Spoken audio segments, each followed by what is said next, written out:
Hello and welcome. In this video, we're looking at the 3 steps to exit the US, whether that's short-term or long-term.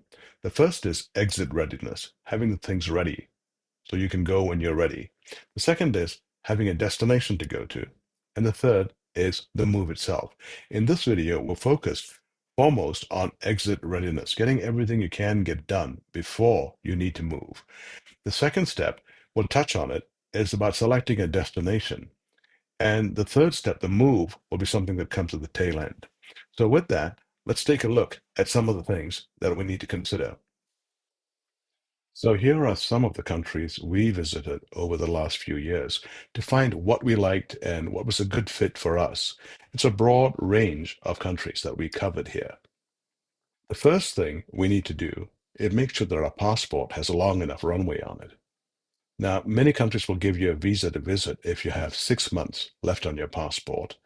But if you're looking at a long travel or immigrating or residing in a new country, that process to apply for residency and cards could take well over a year. So it's important to have enough life on your passport. So we recommend that you make sure that you have at least 2 years before you start this journey. In our case, we've gone ahead and renewed it recently, so we have about 9.5 years left on the passport. So that's the first step in exit readiness. The second step is the background check. Find out about how to get a background check and what it takes to process that if you're in the US or if you're overseas. A number of countries will require you to have a criminal background check to apply for a long-term resident visa or even sometimes a nomad visa.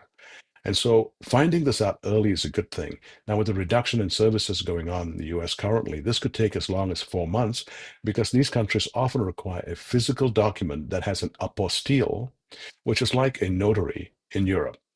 So keep that in mind and at least be prepared to do this if you're not leaving immediately. If you are leaving immediately, then start the process quickly and plan on around 4 months for this. Finally, money. And when we talk about money, we talk about access to money. We touched on this earlier in the video. It's important to make sure that your bank will support you while you're overseas. If you tell them you've moved and you no longer have an address in the US, they may close your account. What you can do is you can have a relative's address or something along those lines, but you need to look into the legality of doing this. The second thing is if you can have a bank account here and you're running your finances through that US bank account, what kind of credit and debit card do you have? Sometimes the charges for currency conversion can be pretty egregious. There can be fees on top of it to convert to US dollars. There are cards out there that offer very competitive conversion rates, and it's the kind of card you should have when you go overseas. Make sure you have an ATM card, and also make sure that you can log into your bank account from overseas. On one trip, we found this didn't work. So we came back and we set up a two-factor authentication method, and the bank was happy to set that up for us, where we could go overseas and then log in using a two-factor authentication. So that's something to consider. So the 3 things for phase 1, which is readiness, are to have a passport with a long enough window, to make sure you've got money management handled, and then, depending on where you are on your departure, understanding what it takes to get that background check if you need it. Let's throw the countries that we visited up on the list here. We've got a bunch of countries, and we can see we've got Europe covered, we've got Central America covered, South America, and even parts of Asia. It was certainly eye-opening for us to get a feel for what this was all about. Some of the things we want to look at once you have looked at the countries and decided here are the countries or places I'd like to go is what's the visa availability like? Next, it's worth looking at what is the income requirement. In other words, do you have to have a certain income requirement to get in? And if you're making money, are you going to get that money earned in the US or is the money being earned in the country you're visiting? And if you're a nomad, how is that handled? Taxation of income. Taxation of income, many countries have a rule that say all income earned in country need to be taxed locally. And that means you've got to look at the reciprocity between the US and that country to make sure you can file your returns appropriately.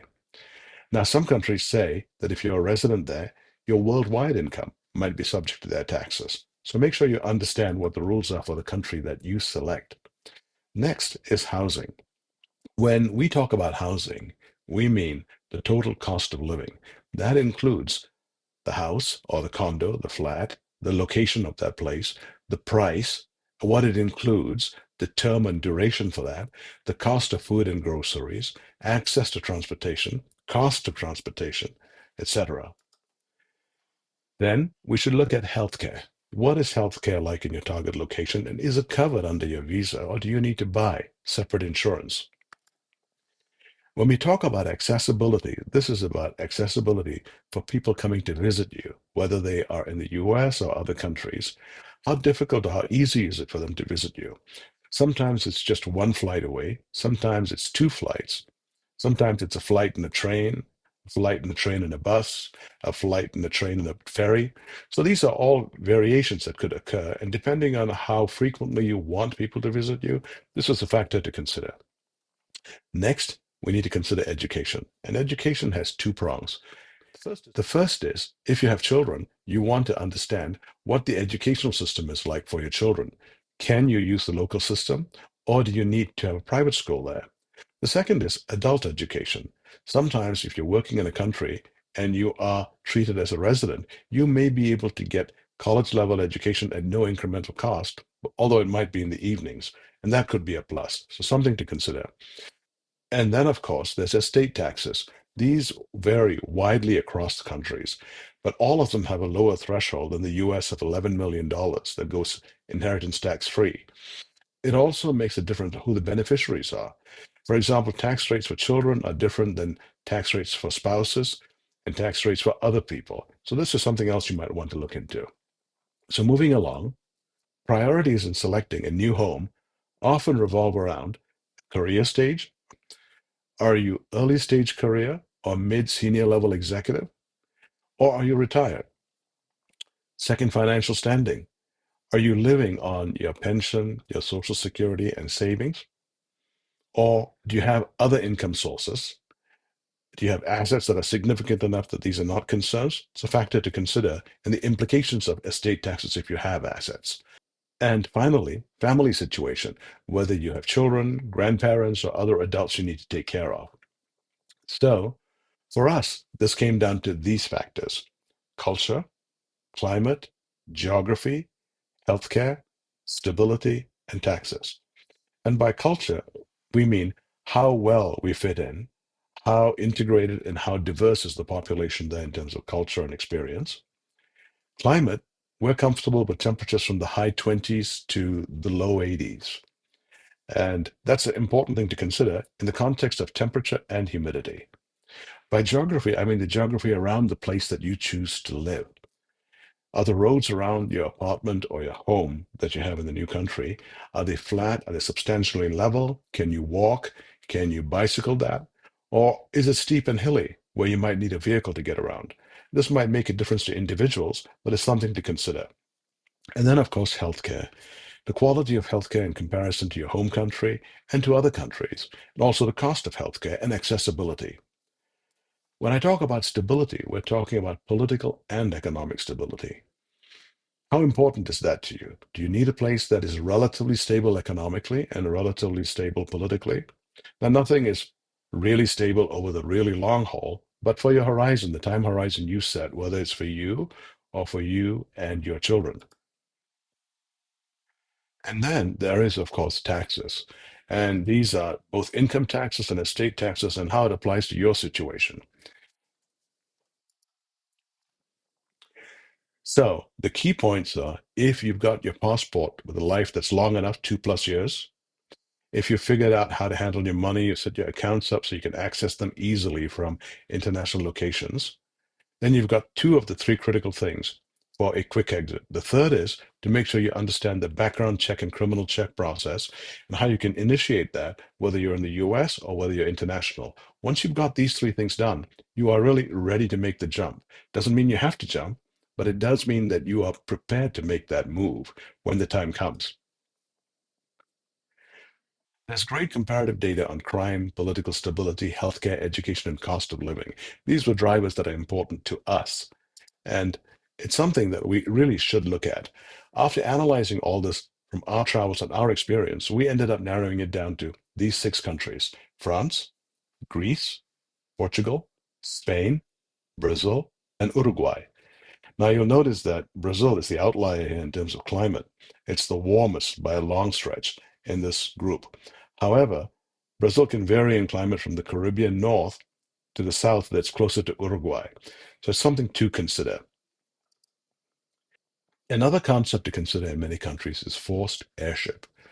Forced heirship is the rule that regardless of what your will says, a certain percentage of your assets must go to your children. Another percentage may need to go to your spouse, and then the balance can go to anyone you like. This is a concept you really should understand, particularly if you have complex inheritance expectations for your family and children.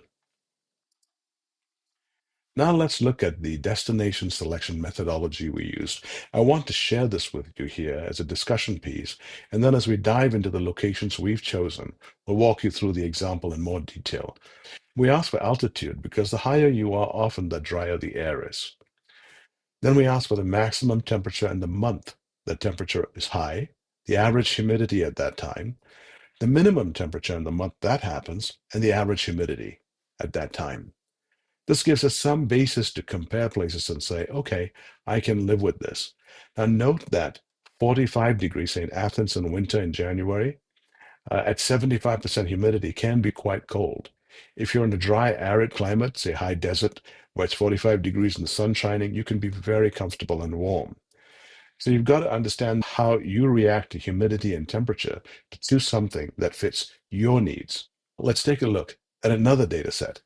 Here's a list of income requirements by country for various visas. We can see Paris has a 1,400 euro per person requirement for retirees. Now, euros are close enough to dollars that for approximation, we can assume they are dollars. Athens has a requirement of 2,000 euros for an individual, but if you look across to the additional notes, you'll see that it's $2,400 for a couple. Lisbon is 820 per person, or 9,840 euros of annual income. So this spectrum of data helps you to determine whether your income situation qualifies you to move to certain countries. Some might argue that you should begin here once you've identified your target destination and countries you'd like to go to, not cities, just countries. You could go out there and see what those requirements are. And then if you don't meet those requirements, you can eliminate them. And if you meet those requirements, and you can keep them in the pot as you further refine it by climate and other factors that might be important to you. Now, what we're going to do is we're going to provide additional information in other videos on forced heirship, which is a pretty important thing to those with assets retirees. We'll also talk about some of the visa requirements and climate, and we'll walk you through how we arrived at the 6 countries and how we work through those 6 countries to pick something that's a good fit for us. In this video, we've covered the basics of getting ready, the passport, the background check, and money. And then we talked a little bit about destinations. In an upcoming video, we'll take a closer look at the 6 countries we've identified and how we took a look at the variable factors that we consider to determine whether or not it's a good move for us.